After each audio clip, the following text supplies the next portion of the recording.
Hello students, once again welcome back. एक बार फिर से आपका स्वागत है हमारे यूट्यूब चैनल पर। और आज हम लेके आए बहुत इंपॉर्टेंट सा टॉपिक जो क्लास 8 के लिए, क्लास 10th के लिए, क्लास 12th के लिए, सबके लिए इंपॉर्टेंट होने वाला है। और इसका एकदम बेसिक से हम आपको बताएंगे। और हमारा जो टॉपिक है, जैसा कि आप देख रहे होंगे हमारा स्क्रीन के ऊपर देख रहे होंगे, इलेक्ट्रोलाइसिस। तो इलेक्ट्रोलाइसिस टॉपिक पर हम बात करने वाले हैं। और एक इम्पॉर्टेंट मतलब एक सुंदर सा टॉपिक है जहां पे आपको बहुत कुछ समझ में आने वाला है। ये chemical effect of electric current जो हम लोग क्लास 8 से पढ़ना शुरू किए थे उसी से रिलेटेड यहाँ पर टॉपिक है। ये साथ में केमिकल रिएक्शन वाला टॉपिक है। मतलब कि जब इलेक्ट्रिसिटी पास करवाते हो ना, तो कौन सा केमिकल रिएक्शन होता है, वही चीज यहाँ पे आपको समझना है इलेक्ट्रोलाइसिस के अंदर। ठीक है, जैसे कि आप देख रहे हो इलेक्ट्रोलाइसिस, तो इलेक्ट्रोलाइसिस को जानने के पहले हमको जानना पड़ेगा इलेक्ट्रोलाइट्स।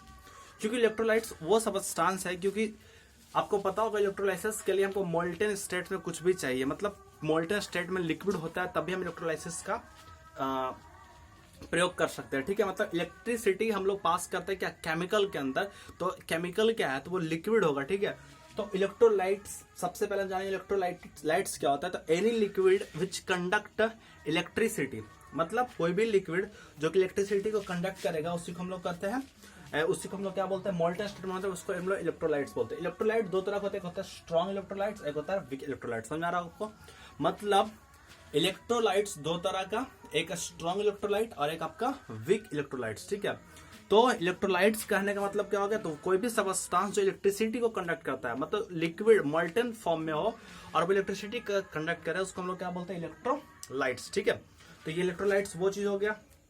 जैसे कि मान के चलो ना, सोडियम क्लोराइड उसको अक्वस फॉर्म में डालो, ड्राई सोडियम क्लोराइड कभी इलेक्ट्रिसिटी कनेक्ट नहीं करेगा, तो उसको अक्वस फॉर्म में डालोगे तो मोल्टेन स्टेट में रखोगे तो वो इलेक्ट्रोलाइट बन जाएगा। तो वो स्ट्रॉन्ग या वीक, तो वो स्ट्रॉन्ग में देखो, स्ट्रॉन्ग में जैसे पोटेशियम क्लोराइड हो गया, सोडियम क्लोराइड हो गया, ठीक है, मैग्नीशियम क्लोराइड, हाइड्रोजन क्लोराइड हो गया।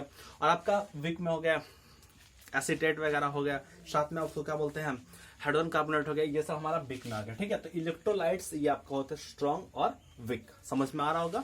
इलेक्ट्रोलाइसिस को जानने के लिए आपको जानना पड़ेगा इलेक्ट्रोलाइट, क्योंकि इलेक्ट्रोलाइट से ही इलेक्ट्रोलाइसिस होता है। समझ में आपको आ रहा होगा? ठीक है, उसके बाद देखो, उसके बाद हम लोग अगर इस बात को समझ चुके हैं तो हम उसके बाद जानेंगे इलेक्ट्रोलाइसिस होता क्या है, मतलब इलेक्ट्रोलाइसिस का डिफिनेशन क्या है। तो breakdown of two substance, breakdown of two substance, chemically breakdown of two substance with the help of electricity is called electrolysis।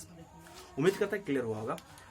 breakdown of any substance, any liquid substance or any substance with the help of electricity is called electrolysis। जैसे कि नाम electrolysis, lysis का मतलब क्या होता है, तोड़ना। Lysis का मतलब क्या, तोड़ना, ब्रेकडाउन। ठीक है, इलेक्ट्रो मतलब क्या, इलेक्ट्रिसिटी की हेल्प से, मतलब इलेक्ट्रिसिटी की हेल्प से इलेक्ट्रोलाइसिस करवाते हैं। ठीक, समझ में आ रहा है ना?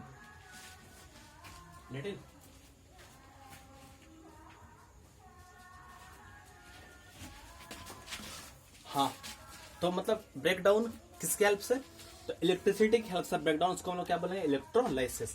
तो इलेक्ट्रोलाइट्स पता चला गया, स्ट्रॉन्ग वीक। उसके बाद हम लोग आते हैं, देखो इलेक्ट्रोड के बारे में। ठीक है, तो इलेक्ट्रोलाइसिस करवाने के लिए हमको दो रोड चाहिए और दोनों क्या होना चाहिए, कंडक्टर। तो दो रॉड चाहिए, एक बोलते हैं एनोड और एक बोलते हैं कैथोड। ठीक है, एनोड और कैथोड, मतलब ये दो इलेक्ट्रोड कहने का मतलब जिसको हम लोग टर्मिनल से कनेक्ट करते हैं उसको बोलते हैं इलेक्ट्रोड। इलेक्ट्रोड दो होता है, एक आपका हो गया एनोड और दूसरा हो गया आपका कैथोड। अब एनोड किसको बोलेंगे, कैथोड। जैसे कि आप देख रहे होंगे यहाँ पे फिगर जो बना हुआ है उसमें दो रॉड है, रॉड नंबर 1 यहाँ पे और रॉड नंबर 2 ये है। ठीक है, रॉड नंबर 1, रॉड नंबर 2। अब देखो यहाँ पे ये मान के सेल बनाया, थोड़ा मोटा मोटी तौर पे सेल हो गया, मान लो सेल हो गया। ठीक है, ये क्या आपका सेल बोलो या बैटरी बोलो, जो आपकी इच्छा है बोलो, कोई दिक्कत नहीं है, या पावर सोर्स बोल लो, जो बोलना है बोलो, कोई दिक्कत नहीं।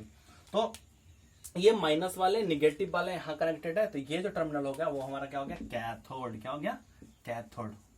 दिख रहा है ना, कैथोड।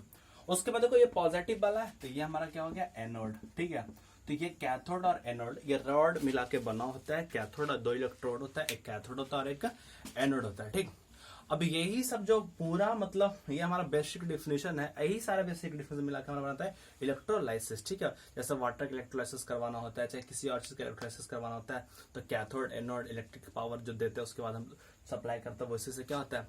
तो यहाँ पे 3-4 बेसिक पॉइंट हम लोग सीखे। सबसे पहला बेसिक पॉइंट था हमारा इलेक्ट्रोलाइट्स क्या होता है, उसके बाद क्या था, स्ट्रॉन्ग इलेक्ट्रोलाइट्स और वीक इलेक्ट्रोलाइट। स्ट्रॉन्ग वाला में एग्जाम्पल दिया, potassium chloride, sodium chloride, hydrogen chloride. इसमें बताया क्या, हाइड्रोजन कार्बोनेट, फिर क्या बताया, एसीटेट वगैरह बताया। तो इधर वीक वाले में हो गया। यहाँ पे इलेक्ट्रोड दो तरह के, एक हो गया एनोड, एक हो गया कैथोड, और बैटरी सेल।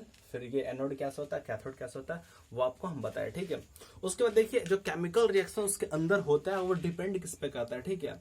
तो मतलब जो केमिकल रिएक्शन होने वाला वो डिपेंड जनरली करता है नेचर ऑफ इलेक्ट्रोड, मतलब इलेक्ट्रोड का नेचर कैसा है, ठीक है।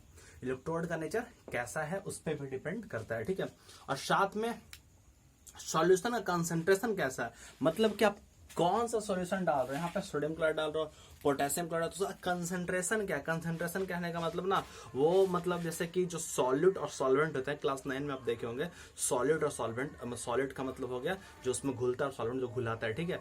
तो जो सॉल्यूट है अगर वो हाई अमाउंट में है, मतलब ज्यादा परसेंटेज में है, तो वो कंसंट्रेटेड हो गया, मतलब कॉन्क हो गया, वो डायल्यूट। तो ये डिपेंड करता है, केमिकल रिएक्शन जिसके अंदर होता है वो डिपेंड करता है कॉन्क और डायल्यूट के ऊपर भी डिपेंड करता है। उसके बाद ये क्या